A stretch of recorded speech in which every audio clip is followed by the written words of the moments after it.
Good morning Vagamon. അങ്ങനെ രാവിലെ തന്നെ എന്താ അല്ലേ, വാഗമണിലാണ്. വ്യൂ കണ്ടോ? രാവിലെ ലൈറ്റ് എഴുന്നേറ്റത്. നല്ല ക്ലൈമറ്റ്. ഇത് വാഗമണിൽ തങ്ങൾപ്പാറയ്ക്ക് താഴെയുള്ള റിസോർട്ടാണ്. അവൻ്റെ സുഹൃത്തായ മനുവിൻ്റെയാണ്. അപ്പോൾ ഇന്നലെ രാത്രി ലേറ്റായി വന്നുകൊണ്ട് മനുവിൻ്റെ കൂട്ടത്തിൽ സ്റ്റേ ചെയ്തു.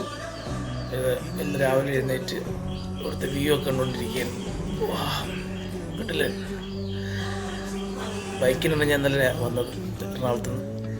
അങ്ങനെ എൻ്റെ മുകളിൽ ഒരു ചെറിയൊരു സ്വിമ്മിംഗ് പൂളുണ്ട്. ചെറിയ ഫാമിലിക്കൊക്കെ വന്ന മാക്സിമം നന്നായിട്ട് എൻജോയ് ചെയ്യാൻ പറ്റിയ സ്പോട്ടാണ്. അതുപോലെ തന്നെ വ്യൂ കിടിലം, അടാറ് വ്യൂ ആണ്, ഒരു രക്ഷയില്ല.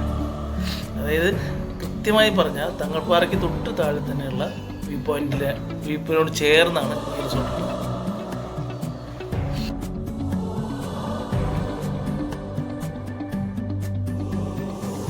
റിസോർട്ടിൻ്റെ പേര് ഹിമശൈൽ എന്നാണ്. അങ്ങനെ രാവിലെ ഞാൻ എഴുന്നേറ്റ് ഫ്രഷായിട്ട് മനുവിന് വേണ്ടി വെയിറ്റ് ചെയ്യാണ്, ഒന്നിച്ച് ബ്രേക്ക്ഫാസ്റ്റ് കഴിക്കാൻ വേണ്ടി. ഹിമശൈലം റൂംസുകളൊക്കെ ഉണ്ടല്ലോ, നല്ല നീറ്റ് ആൻഡ് ക്ലീനാണ്. ഇത് കണ്ടോ, അതുപോലത്തെ റൂമിൻ്റെ അവിടുന്ന് റൂമിൽ നമുക്ക് വേണ്ട എല്ലാം വെച്ചിട്ടുണ്ട് കൃത്യം. റൂമിൻ്റെ ആ ഡോറ് ജനലിൽ തുറന്നാൽ തന്നെ കിട്ടുന്ന വ്യൂ അടിപൊളി. അതുപോലെ തന്നെ ചെറിയൊരു ബാൽക്കണി ഉണ്ട് റൂമിനോട് ചേർന്ന്. ആ ബാൽക്കണി അങ്ങ് തുറന്ന് അങ്ങ് ചെല്ലുമ്പോൾ തന്നെ അവിടെ നമുക്ക് അങ്ങനെ എന്താ പറയുക, ആ വ്യൂ കണ്ട് ആസ്വദിച്ച് നമുക്ക് ചായ കുടിച്ച് അവിടെ ഇങ്ങനെ ഇരിക്കാൻ പറ്റും.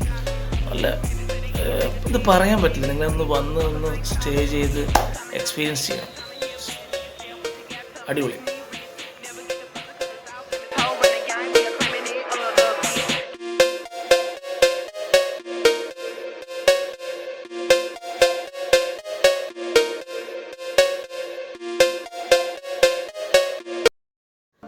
അങ്ങനെ മനു ഞാനിവിടെ ഒന്നിച്ച് രാവിലെ ഒരുപാട് നാളായി ഞങ്ങൾ ഒന്നിച്ച് ഇതേപോലെ ഭക്ഷണമൊക്കെ കഴിച്ചിട്ട് ഒന്നിച്ച് രാവിലത്തെ ബ്രേക്ക്ഫാസ്റ്റ് ഒന്നിച്ച് കഴിച്ചു.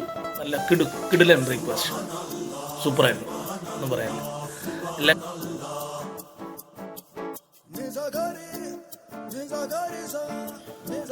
അങ്ങനെ ബ്രേക്ക്ഫാസ്റ്റ് ഒക്കെ കഴിച്ച് ഞാൻ പെട്ടെന്ന് തന്നെ തിരിച്ച് എറണാകുളത്തേക്ക് തിരിക്കുകയാണ്. അപ്പം വീണ്ടും ഒരു വീഡിയോ ആയിട്ട് വീണ്ടും വരുന്നവരെ താങ്ക് യു, ബൈ. അപ്പം എല്ലാവരും വാഗമണിലേക്ക് വരുമ്പം ഇവിടെ തങ്ങൾപ്പാറയ്ക്ക് സമീപത്തുള്ള ഈ റിസോർട്ടിൽ പോയി സ്റ്റേ ചെയ്യുക, എൻജോയ് ചെയ്യുക. Thank you.